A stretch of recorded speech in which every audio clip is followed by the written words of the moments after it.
আজকে আমি তোমাদের একটা মিক্স ভেজ রাইস রেসিপি দেখাবো। আমি আজকে 1.5 কাপ চাল, দেরাদুন রাইস, লং রাইস, আমি এটাকে পরিষ্কার করে ধুয়ে রেখে দিয়েছি। আর কিছু সবজি নিয়েছি, আলু স্লাইস করে কাটা, কিছু বিট গাজর নিয়েছি ক্যাপসিকাম, নিয়েছি মাশরুম। প্রথমে গ্যাস অন করে নিলাম, কড়াই বসিয়ে দিলাম। এবার কড়াইয়ের মধ্যে সাদা তেল নিলাম, অ্যাবাউট 2 টেবিল স্পুন। ফোড়নে 2টো তেজপাতা আর জিরে দিয়ে দিলাম, সাদা জিরে।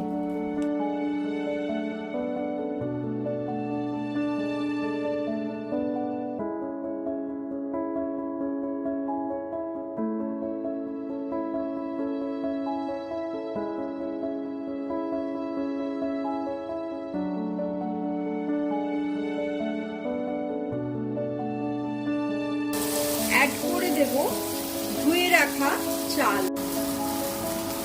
ওদিকে জল গরম করতে দিয়েছি। এবার আমি রাইসটা একটু নেড়েচেড়ে নেব। গ্যাস বাড়িয়ে দিলাম। রাইসটা ভালো করে সবজির সাথে নাড়িয়ে নেব। আদা গ্রেট করে দিয়ে দিলাম। এবার সবকিছু ভালো করে নাড়িয়ে চাড়িয়ে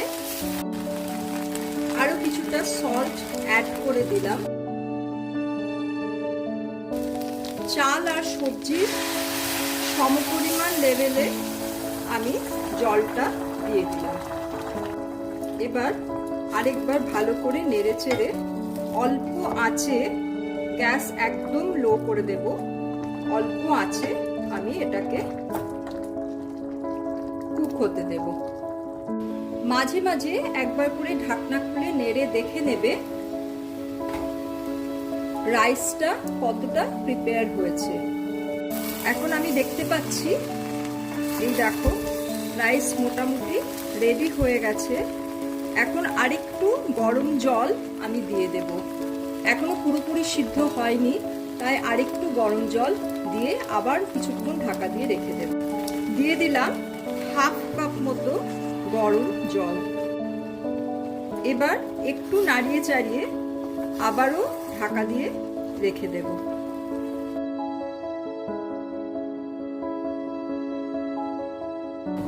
অ্যাড করে দিলাম 1 টিস্পুন মতো গোলমরিচের গুঁড়ো।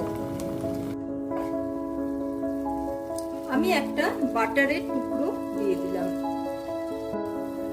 দেখতে পাচ্ছ রাইসটা প্রায় হয়ে এসছে।